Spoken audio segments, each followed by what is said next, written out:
On today's show, it's the official start of NBA trade season.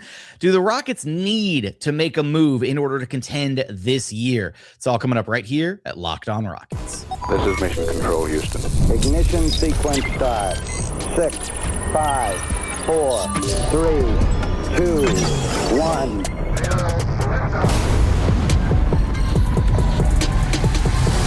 What is up, and welcome to another edition of Locked On Rockets, your daily podcast, home for everything Houston Rockets basketball, part of the Locked On Podcast Network, your team every day. Now, the #1 sports podcast network. As always, I'm your host, Jackson Gatlin, native Houstonian and credentialed media member. Be sure to follow along wherever you listen to your podcasts or on YouTube. Just search Locked On Rockets. On today's show, we're going to be talking about the official, unofficial start of NBA trade season, December 15th, which signifies all the trade-eligible players league-wide who can now be moved in transactions. And we'll get into kind of the players on the Rockets roster that are now available to be traded. We'll kind of take a look at the Rockets assets, what they have, what they could potentially look to use in trades to maybe improve this roster. And kind of the big question of today's show is, does this Rockets team need to make a move in order to be a legitimate contender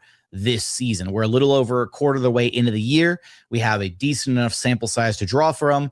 And so we'll kind of tackle that question throughout the episode, right? What are some of the strengths and weaknesses of this team? And do they need to make a move? Can they make a move in order to address some of those weaknesses? First, I want to let you know that today's episode is brought to you by Game Time. Download the Game Time app, create an account, use code LOCKEDONNBA for $20 off of your first purchase. And as always, thanks so much for making Locked On Rockets part of your day every single day, whether it's on your way to work, on your lunch break, in the gym. Thank you so much for being an everydayer. Now, look, this Rockets team, we're sitting at they're sitting at 16-7 on the year right now. And here's the breakdown of how they've performed through this quarter of the season, give or take. Against teams under 500, they are 10-2. And both of those losses have come on the second night of back-to-backs. So that is another kind of minor under-the-radar concern, as this team has not performed well on the second night of back-to-backs so far this season. Granted, they've been decimated by injuries up to this point, so we'll see what it looks like when they're actually fully healthy. Versus teams between 500 and 600, the Rockets are 6-0. And then versus teams that are 600 or better, the Rockets are currently 0-5. And those losses include the Thunder, 2 to the Nuggets, the Pistons, and the Spurs. So with that information, right, that 0-5 record against quote-unquote good teams is a little concerning, because the Rockets have been in these games. They've been highly competitive. They've been right there up until the very end, but they have absolutely struggled in crunch time against upper echelon opponents. Currently, in crunch time against upper echelon opponents, the Rockets have a 95 offensive rating, not great. A 131 defensive rating, really not great. They've got more turnovers than assists. They're shooting 65% from the free throw line, and they have a 49% true shooting in the clutch right now against good teams. Those are atrocious numbers. As good as the Rockets have been all year, those numbers are abysmal. And that really begs the question, what could this team do? Could this team make a trade? Is there a player out there that would improve this team, that would round out and give them a version of the best five-man lineup they could field on the floor in order to be better in those moments? Because the reality of the situation is the Fred VanVleet injury hit this team a lot harder than, I think it hit this team about as hard as we thought it would hit this team. I think that because of the level of success that the Rockets have had against kind of middling teams and bad teams this year, and because they've still been very competitive against good teams, albeit 0-5, it's kind of masked some of the worries of losing Fred VanVleet, but ultimately not having an established floor general in those closing moments of important games has hurt this Rockets team a lot this year. And at this stage, there's kind of two lines of thinking, right? You can go with the more long-term approach, right? And just, hey, this year, it was never solely about winning a title. It was about bringing Kevin Durant in, bringing in a superstar, having him elevate all the other young guys. They get another year older, another year smarter. You don't want to chalk it up to a development year, right? Because with Kevin Durant playing the way that he can currently, with Alperen Sengun taking an all-NBA caliber leap, with the right pieces around them, you're still, a puncher's chance contender. But in order to feel really confident in a matchup against teams like the Nuggets or the Thunder down the line, you're going to need a Fred VanVleet. You're going to need a floor general. It might not be Fred VanVleet specifically if the Rockets are able to swing a move down the line, but you're going to need a established guard to be able to handle those high pressure moments against those teams. Because right now, the ball in the hands of Amin Thompson and Reed Shepherd, it looks really rough. And at least with Amin Thompson, right, there are some glaring weaknesses in his game that are currently being exposed by some of these top tier teams, right? We saw the Nuggets guarding him with Nikola Jokic, and he couldn't do anything with it, right? That's not a great look. And that's a weakness that other teams are going to continue to expose as the season progresses. And I'm not entirely confident that the Rockets are going to be able to find a quick fix for it, because it's not like Amin's going to develop a jumper suddenly mid-season. And then with Reed Shepherd, still incredibly young, still very raw, still inconsistent, although some of the flashes have been there. And the offense does look a lot better when you have the ball in Reed Shepherd's hands and he's able to help, get it to Kevin Durant, get it to Alperen Sengun, take some of that pressure off of them instead of the ball having to constantly start in their hands at the beginning of every single possession. You get back to some of the pick and roll actions with Reed and KD or Reed and Alperen Sengun, some of the stuff that the Rockets likely would have been running a lot of with a healthy Fred VanVleet. And that stuff looks good. But then you have the significant question marks about the defensive side of things. And you also, can Reed become more consistent as the season progresses? So still some very big question marks for both of the Rockets' primary ball handlers, or really their only guards, outside of Aaron Holiday on the roster. And so that kind of leads you into, does this team, feel confident enough to just continue to progress through the season as is, or is a trade needed in order to be able to feel like you can contend at the highest level this year? And that's kind of just setting the groundwork, right, for where this season is currently, what we know about Amin Thompson and Reed Shepherd up to this point. We have a decent enough sample size now to know about their strengths, their weaknesses, how the team has looked with each of them in control of the ball, whether it's just throughout a game, at the end of game in crunch time, all those kinds of different situations. And I think that this team could bank on them to continue to grow and develop and get better. But if they really want to be able to have the utmost confidence that they can make a push this year, it feels like they should maybe not swing for a big trade, but take a look at what's out there and maybe bring in somebody that they can pivot to in those moments.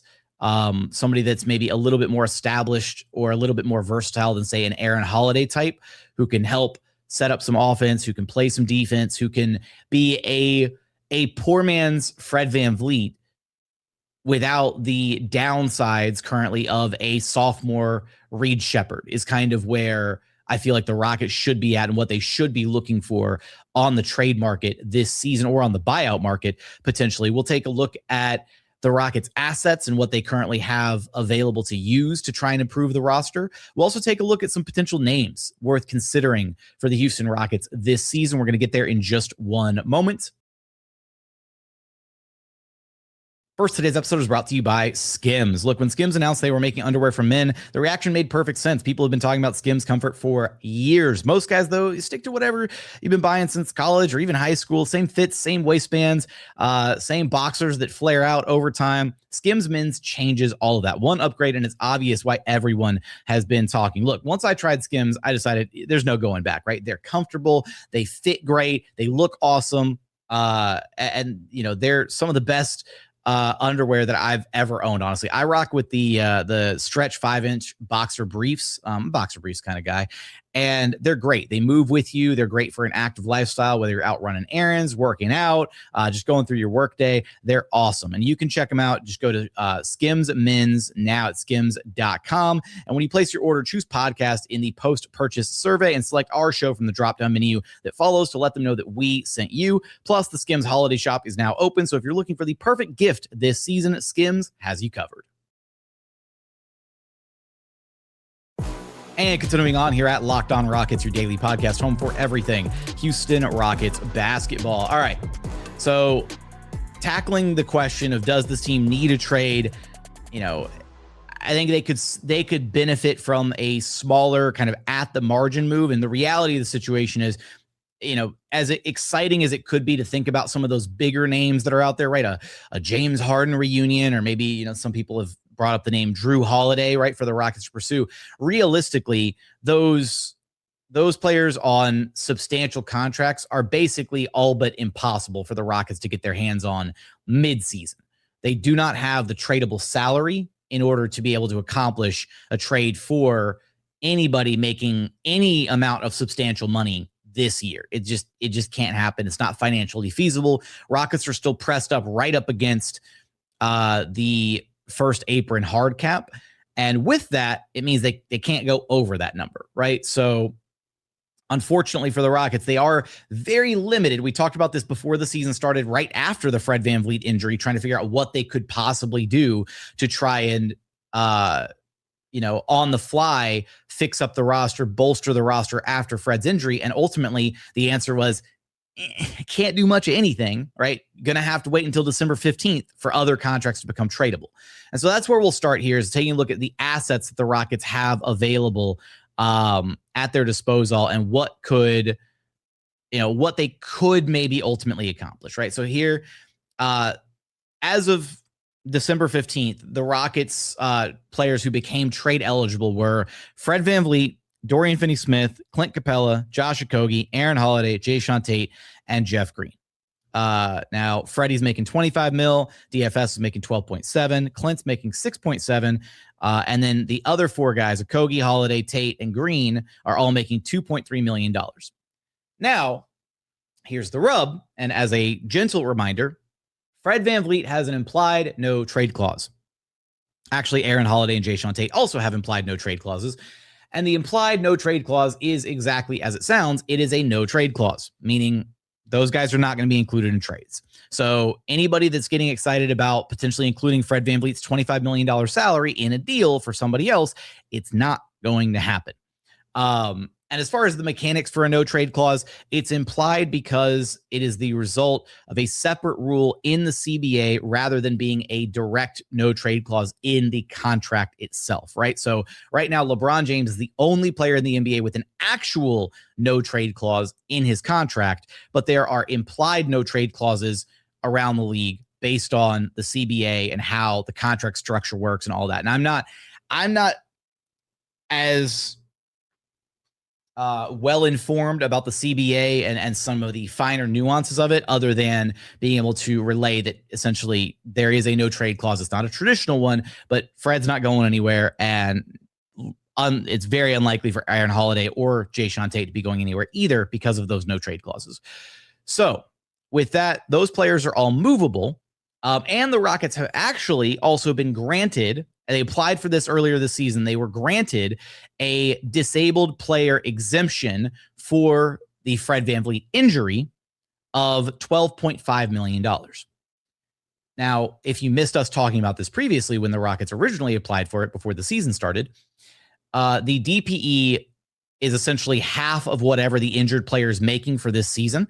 However, it does not allow the Rockets to go above or past the first apron in order to use it to bolster their roster in any meaningful way, which is the dumbest thing possible. I absolutely despise the fact that the Rockets have been able to, or were the way that it functions, right, is it's supposed to be a way to help teams with an injured player, right? You basically go in and you say, all right, XYZ player's hurt. He was making $20 million. Here's $10 million to help kind of offset his injury, right? Go sign yourself a player, trade for a player, use it as an exemption, whatever, all that stuff. But it doesn't help the Rockets at all here because they're right up against the first apron. So even though they have it, it's an asset, they would have to do some very fancy maneuvering in order to actually utilize it. And when I say fancy maneuvering, basically I mean that they would have to offload current salary on the roster, trade a player or two or three in order to have access to use that money, and they'd have to receive no money back. They'd have to trade players out and receive no salary back in these trades in order to open up some money to be able to go sign a player, make a trade for a player, that kind of stuff. As far as thinking about the actual assets the Rockets have to play with, one thing that was worth considering when Tari Eason ultimately neglected to ink his contract extension earlier this season is the fact that the Rockets are going to have to factor in whether they want to pay Tari Eason top dollar down the line, right? This upcoming summer. He'll be a restricted free agent. They'll have the options to match any offers that come his way. But do the Rockets feel comfortable offering Tari Eason $25 million a year, potentially $30 million a year if another team comes along and offers that amount of money? And because of that, and because you have to factor in, potentially losing him this offseason or trying to match him at a contract that you don't exactly feel comfortable matching him with, you have to at least consider exploring potential trade options for Tari Eason ahead of the trade deadline. Because if you're worried that you're going to lose him for nothing this offseason, you might as well use him as trade bait at the deadline to improve the roster as is. Now, Tari's not making a ton this season, unfortunately, only $5.6 million. And then of all the other names available on this roster, everybody else that's a mainstay is significant part of the rotation, right? You're not dealing KD, you're not dealing Sengun, Adams isn't going anywhere, Jabari's not going anywhere, Reed's not going anywhere, Amin's not going anywhere. And then you get to, kind of the remainder, the stay ready crew guys, right? Josh Okogie's been integral to this team. I doubt he'd be going anywhere in any kind of trade unless you're getting a very significant replacement piece back for him based on, his contract value and his contributions. Aaron Holiday has the implied no trade clause. Tate has the implied no trade clause. So you're kind of limited on the pieces that you could move, either directly to move and trade for another piece to be able to improve the roster directly, or offloading salary to be able to try and use the disabled player exemption that the Rockets got, the $12.5 million DPE that the Rockets got for Fred VanVleet. And the two names that you're going to come back to here, one, Clint Capela. Clint's had some moments that have been awesome this season, but he's also the Rockets' third string big man. He hasn't quite looked, he's looked a little washed at times. There's been some games where he's had some really big moments, but there's also been some games where he's looked, like he's not really having an impact out there, unfortunately. And when you factor in that Clint is making $6.7 million this season, he's on the hook for $7 million next year and then $7.3 million the year after. And because the Rockets are so tight on available salary to be able to improve the roster, that's easily the number one name that you look at. If the Rockets could offload Clint Capela's contract and receive no money back for it, they'd have that $6.7 million and a little bit of change on top of that between where their salary, where their payroll would be at and the first apron hard cap in order to bring in a player making about $7 million or less to improve the roster. An established guard, if you will, right? Somebody to offset the youth and inexperience of Reed Shepherd and Amin Thompson. Not necessarily somebody to replace them in the rotation, because realistically that's not happening.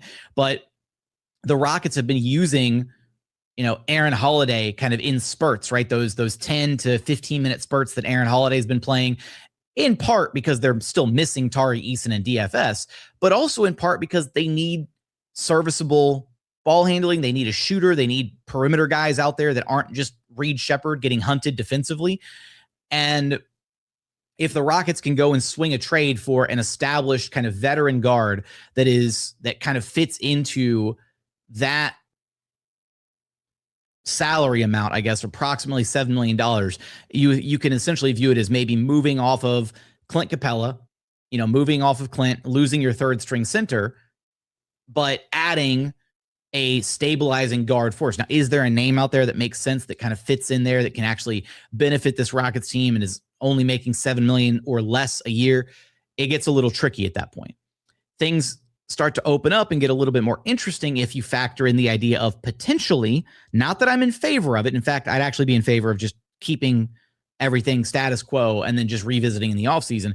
But if the Rockets were to take a look at moving Tari Eason and Clint Capela, that puts you up to approximately $12-ish million, $12.3-ish million to play around with, to potentially open up some space to go sign an impact free agent or receive a player back in a trade that they could, absorb into the DP. Actually, shoot, I don't know if that's even possible, because the DPE, you can use the MLE now as a trade, kind of as an exception to absorb a player contract via trade.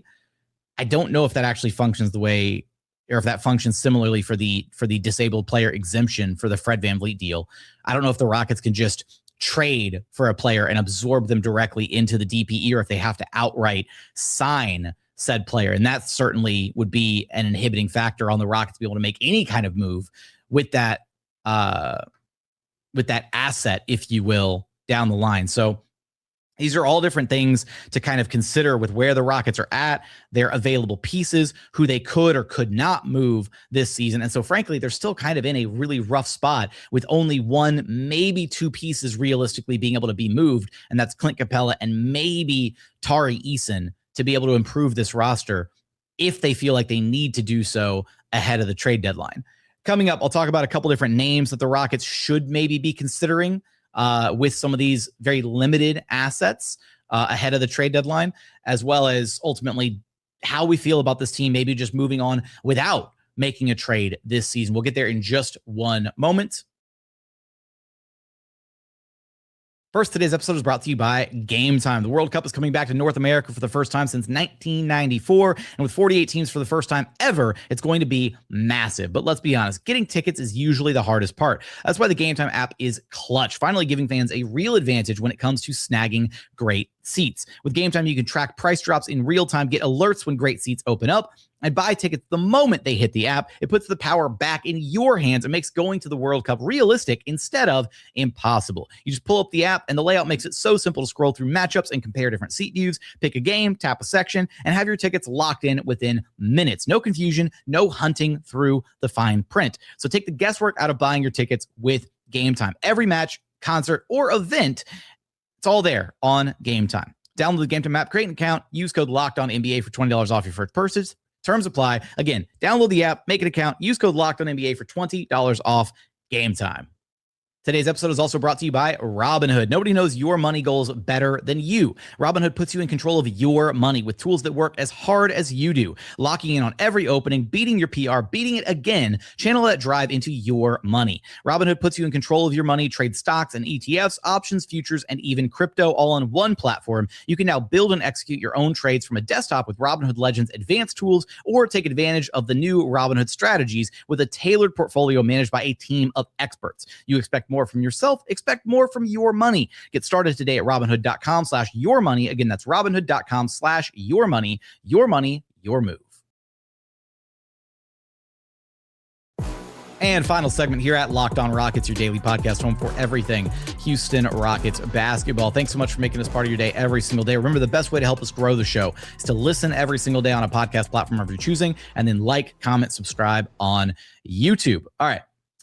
Couple of the names. Now, see, I went canvassing and kind of looking around, trying to figure out, okay, what could the Rockets potentially do, right, with their limited assets available? And we didn't even get into, right, what asset, future draft picks, things of that nature, because frankly, the Rockets are so limited by the salary here for any kind of a mid-season trade, mid-season acquisition, that it doesn't really even feel worthwhile considering trying to attach a future first round pick or anything of that regard, because they're not going to be able to swing any kind of big, season defining trade in the middle of the year. They're just not, right? Unless they're willing to move off of one of Kevin Durant or Alperen Sengun, which we talked about the idea of, the Rockets potentially trading Alperen Sengun for Giannis, and we deaded that idea really quickly the other day.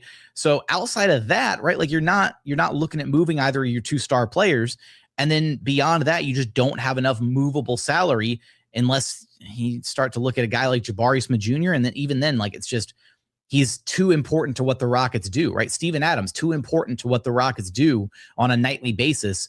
And you're not going to get back a piece that actually helps this team win more than what those guys are ultimately doing right now for this roster. So it's kind of slim pickings, being completely honest. But the two names that I did come back to as potentially intriguing, kind of at the margins, in upgrades for this Rockets team. And upgrades being a relative term, because unfortunately, right, the Rockets' ceiling when Reed Shepherd's playing well is incredibly high.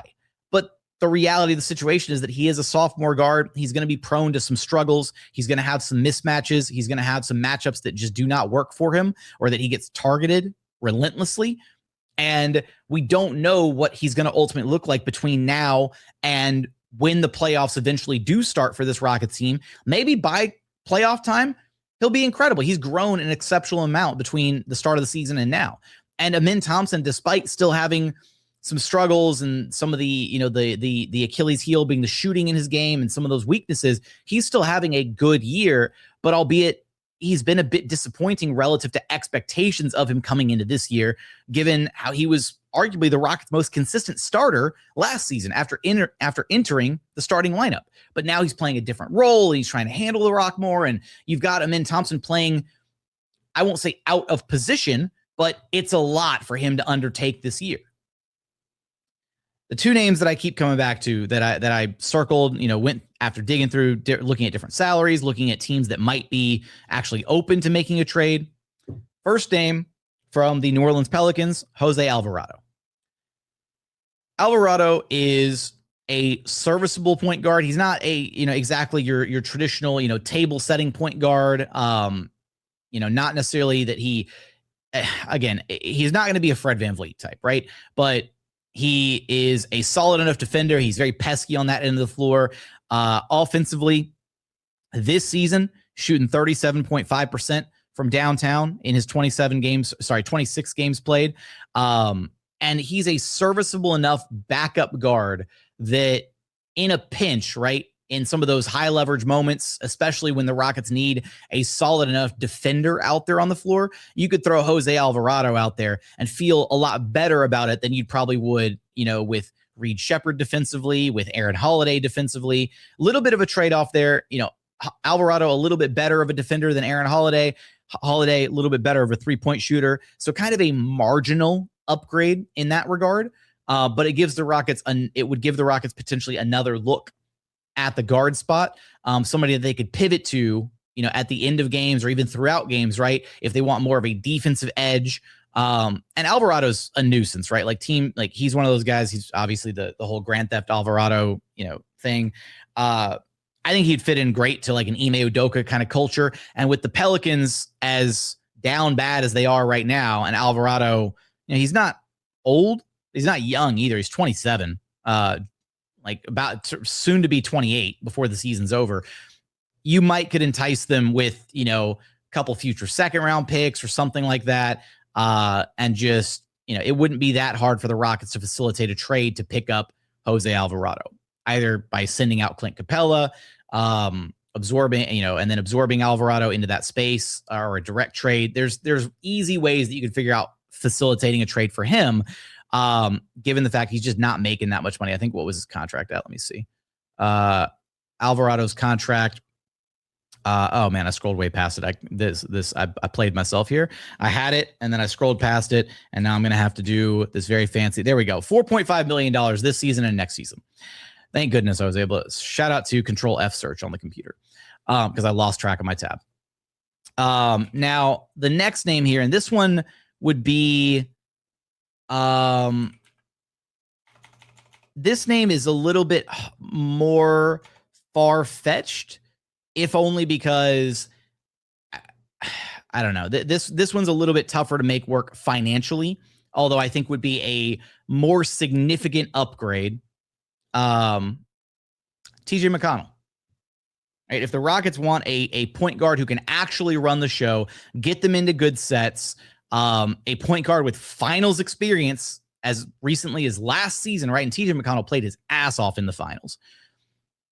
He could be a name that the Rockets look to target if the Pacers are willing to let him go. Now, here's the issue, right, is Pacers are kind of going through this weird gap year, right, with all their injuries and no Tyrese Halliburton and all this mess. They might not want to let TJ McConnell go, right? They might just be like, you know what? All right, it's cool. Just, we're